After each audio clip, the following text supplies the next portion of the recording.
Imagine this.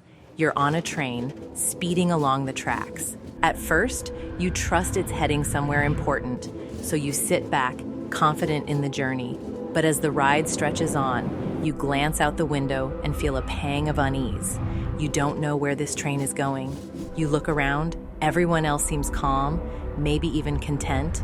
So you stay seated, hoping the destination will eventually reveal itself. But deep down, you know the truth.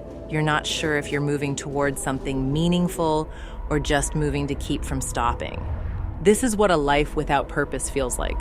It's not loud or dramatic. It's quiet and creeping. It sneaks in during the stillness. When you lie awake at night, wondering why you feel restless, or when even the mindless scrolling doesn't distract you anymore. Most people never get off that train. They just keep riding, hoping meaning will meet them at the next stop. But not you. Today, we're uncovering the 7 quiet signals that you might be living without purpose. By the end of this video, you won't just see the signs. You'll have the tools to transform them into guideposts for a life of intention, a life that feels authentically, powerfully your own. Because the opposite of purpose isn't failure, it's numbness. Let's start waking up. Sign 1, you feel stuck in a loop. Feeling stuck isn't just frustrating, it's disorienting. It's like being a hamster on a wheel, running endlessly but getting nowhere. The days blend into each other, a cycle of wake up, work, eat, sleep, repeat. It feels safe in its predictability, but beneath the surface is a gnawing question. Is this really it? This isn't a new struggle. Albert Camus called it the absurd, the clash between our hunger for meaning and the monotony of daily existence. Even when life seems fine, the emptiness lingers, whispering that something is missing. But feeling stuck isn't a failure, it's an invitation. It's a signal that you've outgrown your current boundaries. The solution isn't to run faster, it's to step off the wheel and move with intention. Start by disrupting your routine with a single act of curiosity. Take a class you've always been intrigued by, have a conversation you've been avoiding, or do something you've never dared to try. These small disruptions create cracks in the loop, letting light pour in.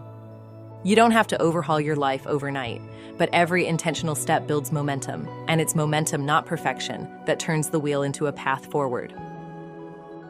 Sign 2, you avoid introspection. Avoiding introspection is like navigating with a fogged-up windshield. You're moving, but you have no idea where you're headed. The distractions, endless scrolling, packed schedules, or streaming marathons aren't just habits. They're shields against the questions we're afraid to ask. Am I happy? Do I even know what I want? Socrates famously said, "The unexamined life is not worth living." Why? Because without reflection, we drift. We let external pressures steer the ship instead of charting a course that feels true to us. And often, the fear of introspection isn't about the questions. It's about the answers we might uncover. The antidote? Curiosity. Begin with small windows of self-reflection, just 5 minutes a day. Instead of asking, "What's wrong?" ask, "What feels right?" Replace judgment with exploration. To go deeper, pick one pivotal moment in your past and replay it. What choices brought you there? What did you learn? Patterns will emerge, revealing truths about what you value and where you're headed. Reflection isn't easy, but it's the compass that turns drifting into direction. The clearer the mirror, the brighter the path ahead. Sign 3, you chase validation over fulfillment.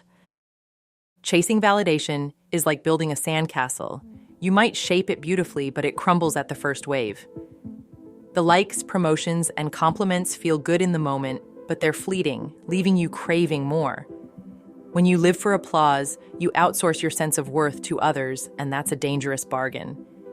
Marcus Aurelius posed the timeless question, why do you care what they think? Most people are so caught up in their own concerns that their opinions carry little weight. Yet we've been trained to value their fleeting approval over the deeper, quieter satisfaction of fulfillment. Here's how you shift the narrative. Try the invisible effort challenge. For 1 week, create something meaningful without telling anyone. Write a story, build something, volunteer anonymously.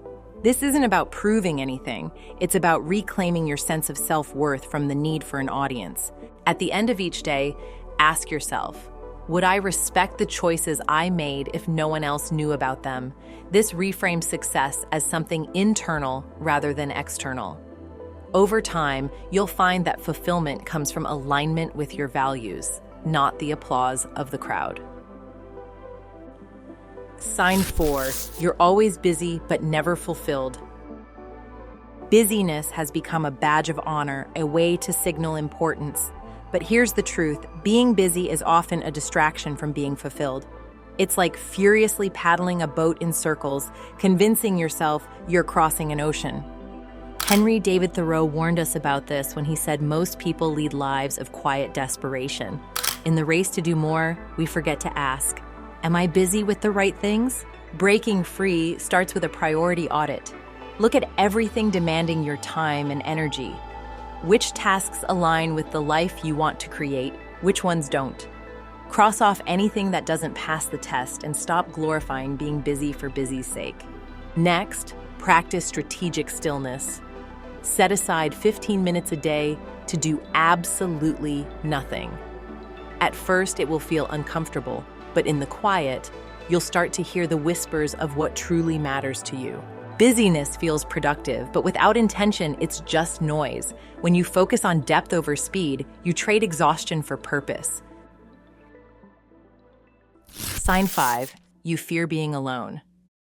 The fear of being alone isn't about others, it's about avoiding yourself. Solitude can feel like a mirror, reflecting truths we'd rather keep hidden.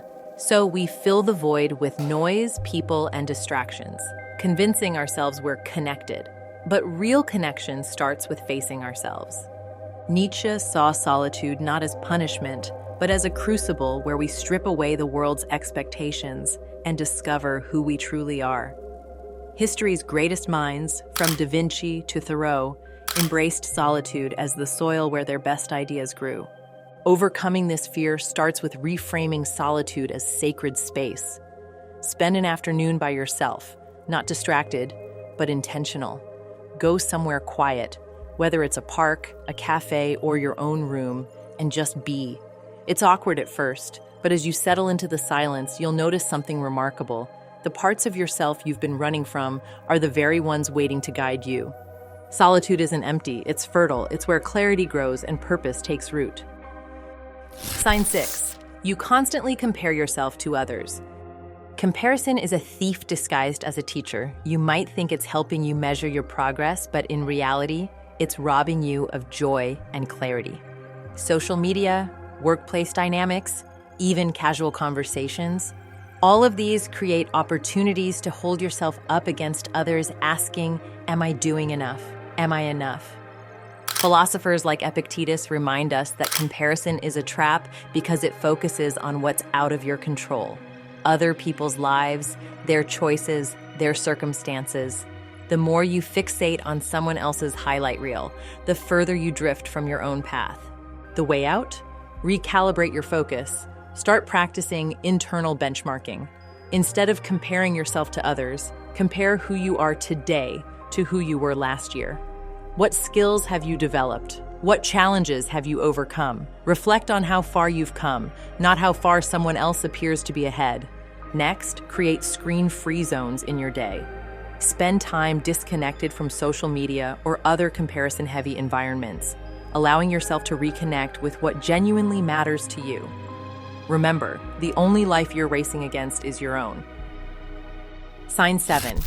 You're driven by fear, not curiosity. When fear is in the driver's seat, life becomes a constant effort to avoid failure rather than a journey to explore possibilities. Fear tells you to stay in your comfort zone, to cling to what's safe, even if it leaves you restless and unfulfilled. Kierkegaard called this the despair of possibility, when you're paralyzed not by a lack of options, but by the fear of choosing the wrong one. You end up stuck, haunted by what-ifs, afraid to take even the smallest risk. The antidote to fear isn't recklessness, it's curiosity. Start by asking yourself, what's the smallest risk I can take today? Maybe it's speaking up in a meeting, reaching out to someone new, or trying an unfamiliar activity. Each small act of curiosity chips away at fear's power, showing you that the unknown isn't as dangerous as it seems. Another way to reframe fear is to ask, what's the cost of staying where I am? Fear might protect you from discomfort, but it also keeps you from growth. Curiosity, on the other hand, opens doors to new experiences, connections, and insights. Recognizing these 7 signs is more than self-awareness. It's the first step toward reclaiming your life. Each sign is a gentle nudge, pointing out where you've drifted and where you can realign. Choose one sign that resonates with you. Start small, but start. Whether it's stepping off the hamster wheel of busyness, embracing solitude, or shifting from fear to curiosity, each small act of intention builds toward a life that feels full, authentic, and uniquely yours. Because purpose isn't something you find by accident. It's something you create, one deliberate choice at a time.